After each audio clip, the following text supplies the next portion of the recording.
अस्सलाम वालेकुम जी, मैं हूं इंजीनियर यासिर सिद्दीकी। बहुत से दोस्तों का इसरार था कि जिस सिस्टम की मैंने बात की थी कि हम ऑन ग्रिड के साथ एक बाईपास लाइन लगा सकते हैं ताकि लोड शेडिंग के आवर्स में भी हम सोलर की जनरेशन से काम ले सकें, तो उसकी प्रैक्टिकल डिमॉन्स्ट्रेशन आपको दिखाई जाए। तो इस वक्त मैं एक ऐसी साइट पर मौजूद हूँ कि जहाँ पर मैंने ऐसा ही सिस्टम इंस्टॉल करके दिया है। तो अब मैं आपको सिस्टम की डिमॉन्स्ट्रेशन देता हूँ। देखिए, यहाँ पे मेरे पीछे ये जो इन्वर्टर लगा है, ये एक 5 किलोवाट का ऑफ ग्रिड इन्वर्टर है, ऑफ ग्रिड। और ये जो ऊपर इन्वर्टर लगा है, ये ऑन ग्रिड इन्वर्टर है 10 किलोवाट का। ठीक है, ऊपर सोलर से जो हमारी जनरेशन आ रही है, वो देखिए यहाँ पे ये डीबीज लगी हुई हैं। इन डीबीज से सोलर की जनरेशन ऑन ग्रिड इन्वर्टर में जाएगी, और अगर लोड शेडिंग हो जाएगी तो वही जो सोलर की जनरेशन है वो हमारे ऑफ ग्रिड इन्वर्टर में आ जाएगी।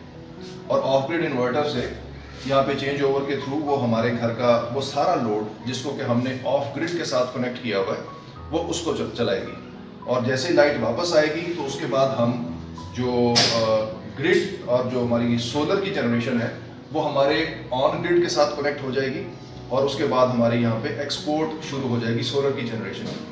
तो जो एक प्रॉब्लम आती है कि जी जब हमारी लोड शेडिंग आवर्स में हमारा ऑन ग्रिड इन्वर्टर बंद हो जाएगा तो सोलर की जनरेशन जो है वो हमारी ज़ाया हो रही होती है, डाउन द ड्रेन जा रही होती है।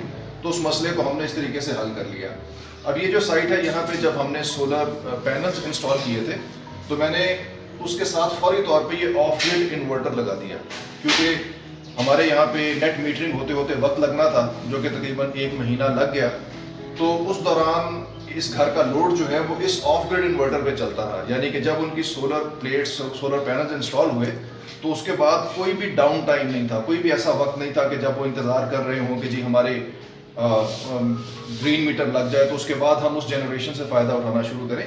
बल्कि डे 1 से ही जैसे उनके पैनल्स लगे तो ये ऑफ ग्रिड इन्वर्टर जो कि साथ ही इंस्टॉल हो गया था, तो इस घर का सारा लोड जो है ये ऑफ ग्रिड इन्वर्टर पे चलता रहा। डे टाइम में वो यूटिलाइज करते रहे, और इस अरसे में इन्होंने अपने बहुत सारे यूनिट्स सेव किए। और अब जबकि इनका ऑन ग्रिड इन्वर्टर भी इंस्टॉल हो रहा है, तो अब वो सिस्टम पूरी तरह से फंक्शनल हो जाएगा कि जब ग्रिड एनर्जी अवेलेबल होगी, ग्रिड पावर अवेलेबल होगी, तो उस वक्त इनका ऑन ग्रिड इन्वर्टर ऑपरेशनल होगा। और जब ग्रिड ऑफ हो जाएगा, यानी कि लोड शेडिंग का टाइम होगा, तो उस वक्त इस घर का लोड और सोलर की जनरेशन अगर अवेलेबल होगी तो इस घर का लोड इस ऑफ ग्रिड के ऊपर चल रहा होगा। इस तरह से हमने हाइब्रिड सिस्टम की बजाय, यानी कि वो हाइब्रिड सिस्टम जिसमें हमें पूरा एक बैटरी बैंक बनाना पड़ता है और जिसमें हमारी सोलर की बहुत सारी जनरेशंस बैटरी को चार्ज करने में यूटिलाइज हो जाती है, उसकी बजाय हमने इस बाईपास लाइन के जरिए से वो सारी सेविंग कर ली, और हाइब्रिड सिस्टम के मुकाबले में हमारी कॉस्ट बहुत कम आई।